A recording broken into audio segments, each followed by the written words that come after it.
আসসালামু আলাইকুম সবাইকে। আজকে তোমাদের বলি একটা কথা। আজকে বলি কি তোমাদের একটা লাইফ নিয়ে কথা।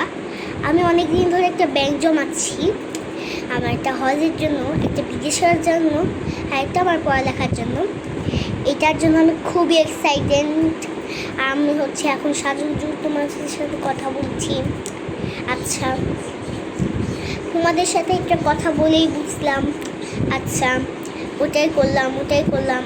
আচ্ছা, আমার ওই দিক করে। আচ্ছা, আর আমি নাচ করি সবাইকে। আর তাড়াতাড়ি লাইক কমেন্ট শেয়ার করে দিবে, তাহলে আমার মনটা একদম ভালো হয়ে যাবে। আর আমি মন দিয়েও সাজুগুজু করি না, এই জন্য এত বাজে হচ্ছে আমার মেকআপটা। হলো টিপটা উল্টো এখানে দেওয়ার দরকার ছিল, টিপটা এখানে দেওয়ার দরকার, এখানে আমার একটা সুতা দেওয়ার দরকার ছিল আসলে। কিন্তু আমি লাইফে এমন একটা জিনিস আছে যেটা হচ্ছে আমাদের সবাইকে ধ্বংস করবে। আর একদিন পৃথিবী ধ্বংস হয়ে যাবে, সবাই মানুষজনকে নিয়ে যাবে। আর তখনই শুধু হবে আর একটা নতুন জীবন, যে জীবনের নাম হলো আখিরাত। আর আল্লাহ তাআলা সবাইকে হিসাব করবে 5টা প্রশ্ন। এই 5টা প্রশ্ন ছাড়া এক পায়েও নড়তে পারবে না। আর কে যাবে জান্নাতে, কে যাবে জাহান্নামে একদম দিয়ারি ভয়ঙ্কর আগুন। কে যাবে 7টা জাহান্নাম আছে, আর 10টা জান্নাত আছে। আচ্ছা, তোমাদের বলি, আমি কানের দুলটা খুলে রেখে এটাই আমার মিনি কানের দুল। চলো একটু দেখি, আমরা আবার শুরু করি ওটা।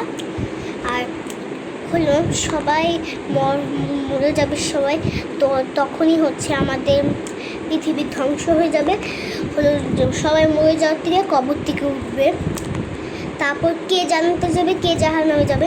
জাহান্নাম একটু অন্যায় করলে জাহান্নামে এক শাস্তি, আর ওই আরেক শাস্তি করলে 2 নম্বর প্রকাশন, আর আরেকটা শয়তান আছে। এরকম করতে করতে আর জান্নাতে 1 নম্বর পুরস্কার পেলে জান্নাত, আর 1 নম্বর পুরস্কার জান্নাত, 2 নম্বর পুরস্কারে 2 নম্বর জান্নাতে। আচ্ছা, আর আমি একটা কথাই বলতে চাই। আর জাহান্নাম এতটা ভয়ঙ্কর, তোমাদের আগুন জ্বলতে থাকবে সবার।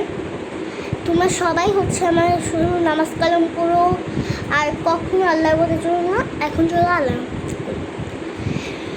ওই মানুষ আমাদের ওই মানুষ অন্যায় করেছে, নিজের বউকে আগুন দিয়ে পুড়াইছে, আর আরেকটা মানুষকে বিয়ে করে নিয়ে এসেছে, তাও ওই জাহান্নাম।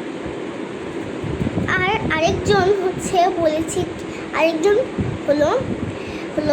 সিগারেট খায়, সে জাহান্নাম। আর আরেকজন খারাপ কাজে লিপ্ত থাকতো, আর গরিব মানুষকে দান করে না, ওই টাকা দিয়ে নেশা করেছে, ওই জন্য ও জাহান্নাম। আর নেক্সট নাম্বার কোরআনের শিক্ষা দিতে গিয়ে পাথরের হাত থেকে লেগে কপাল ফেটে গিয়ে ও জান্নাত। আর কোরআনের আগে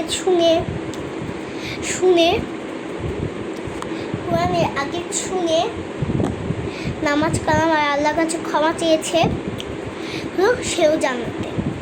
আর একটা মানুষ খুবই